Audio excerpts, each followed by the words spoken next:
All right, there he is. Let's talk to him. The two division champion, one of the biggest stars in this sport, Danny Swift Garcia. At DSG, this is big news. July 30th, Showtime, 154, your junior middleweight debut against Yes, sir. Jose Benavidez Jr. Let me start off with this. We haven't seen you in a while. What you been up to? You didn't fight last year. What's the Danny Garcia story at the moment? I was just spending time with my family, taking advantage of the regular things in life, you know, being a family man, traveling, having fun, giving myself some time to miss the sport. And that's what I was doing. Because like I said before, this is all mental. Boxing game is all mental. If you don't feel mentally good, you feel mentally tired, then you're not gonna perform well. So I just give myself some time to miss the sport and mentally recoup and physically recoup and just feel good again. And that's why I'm back. Yeah, I can't imagine. I would only imagine a break like that would be great mentally, physically. What sort of rekindled that fire? Were you watching a fight and you're like, damn, I got to get back there? Yeah, definitely. Watching it, missing it, training with young fighters, watching the young fighters putting in work, watching Cool Boy Steph in the gym, putting in the work, working out my gym, seeing how passionate he was, seeing primetime Christopher Colbert, training with him in Miami, watching him putting that work. So the young guys definitely motivated me and made me miss it. Just seeing how hungry they are made me hungry, so it just, being around it, watching it, and waiting for your turn again. Well, you're going to make this 154 debut. Jose Benavidez Jr. fought for a title at welterweight. We know his story well. I think the intrigue is, what are you going to look like as a junior middleweight? What do you expect the differences to be, whether your approach, your style, moving up like this? Definitely. I definitely want to use my jab more. I feel like I have a great jab, and I put it away. I don't. So I've been working on using my jab, definitely going up in weight. So I want to build more muscle. I want to be physically stronger. I want to be strong and just put everything I learned in my career on the table that night. Use all my experience and all my tricks. Well, you made the weight jump before when you were unified champion at 140. You move up to 47. I felt like you were a bigger puncher at welterweight. So I want to know if you feel like that too, and not having to drain your body. Do you expect to be as, almost as dangerous as you've ever been at this weight class?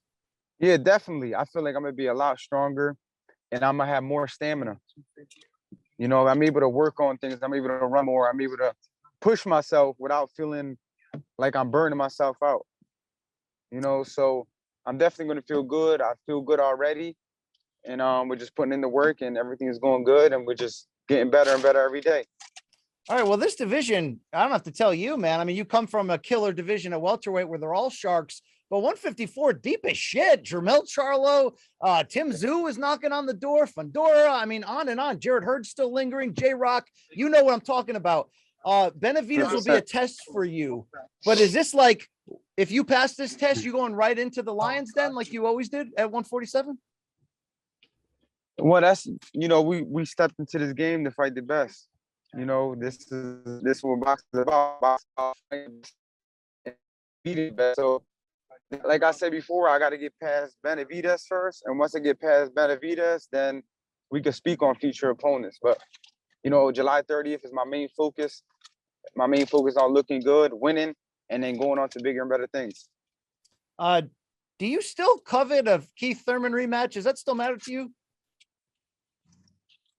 To be honest, I don't like to look ahead, but the only fights that make sense for him is me. Yeah. So if you think about it, we have a history. We have a big history. It was a close fight. A lot of people thought I won. A lot of people thought he won. So it was a controversial fight. And I feel like a fight with me and Keith Thurman will be a big fight. And that's, like I said before, that's the fight that makes sense for him. Well, I'm not here to besmirch Keith Thurman because I love me some one time. Like, I love the guy. Great guy, great fighter, all that. But if you ask me with a gun to my head, has he been the same since the championship rounds against you? I don't know if you're the reason, but I don't feel like he's been the same. Yeah, he put it on the line against Pacquiao. I'm not taking anything away from him. Right. But I almost feel like he's become more of a boxer than a hunter. Do you agree with that these days? You know, I hear a lot of people say that. A lot of people say, yo, Danny, no fighters are ever the same after they fight you. You know, even Keith Thurman, they say even Keith Thurman, you know, no fighters are ever the same after they fought you. So, you know, it does take a lot of physical damage and mental damage when you fight me, because you have to kind of mentally psych yourself out, you know, to get in there with me, because I'm so mentally strong. So, I mean, I'll let you guys make that decision. Has he been the same? I don't know. Sometimes no, sometimes no. But what, you know, we'll see. He's looking for a big fight himself. We'll see. Some people Right. think he wants nothing to do with Boots. Speaking of Philadelphia, Duran Ennis, and he might be coming to 54. So I don't know. We'll see what happens there. But Right. in terms of where you're at, it's back at the Barclays Center. And dude, like if anybody's made the Barclays Center home, it's Danny Swift Garcia. I mean, there's no question. Yet, dude, when I'm in there and Tank Davis walks in, I go, I don't think I've heard that or felt that since Danny Garcia. Who's the Right. king of the Barclays right now? You know, I would say that's definitely my home away from home. I did the most fights there. So when it comes to King of the Barclays, I would say it's definitely me. When it comes to boxing, Danny Garcia. But do you respect the game of what Tank's building? Oh yeah, 100%. He definitely. I think he broke me and Thurman's record. I think he was like 18,000. So he definitely is a young star, and he's been selling out everywhere he goes. So he's definitely a superstar. Do you look, when you take time off, you just talked about how it brought you back to where you need to be. Everybody should take time off of everything and find out, right? Go Right. take a vacation. But you know the fans are going to be like, oh man, he's 34. He's lost his hunger. He's got businesses. He's got money. Crazy Angel is in the rich pajamas now. Everything's good in life. I mean, can you still be that dude at the end of the day? It's the passion. It's the passion. You know, once you love something, like I realized that I'm a fighter. Just like Warren Buffett is 90 years old and still doing stocks and he loves it. I love fighting. You know what I mean?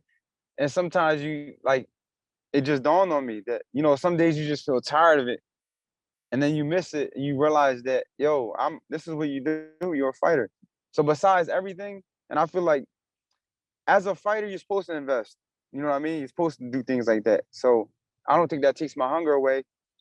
It actually gives me more hunger because I want to buy more stuff. So that's how I look at it. Indeed. They used to call you the swag champ. I think that's a title you still carry, right? Yeah, sometimes. All right, let's put a bow on it here. It's Showtime, the return, the debut at junior middleweight, July 30th, Barclays Center, Jose Benavidez Jr. What should we expect when the X's and O's match up and you guys touch gloves? You know, I'm gonna go in there and do what I do best. You know, get off first, have fun, let my combinations go, let my hands go. And I feel like, you know, once I let my hands go, no one can beat me. So that's the game plan. There it is. We'll see the 2-division champ back at it, going for a third. Best of luck. It's always a show, right? I'm ready. Let's do it. Yeah, go get it. That's my job, to give you guys a show. That's why I'm here. Take care. Thank you.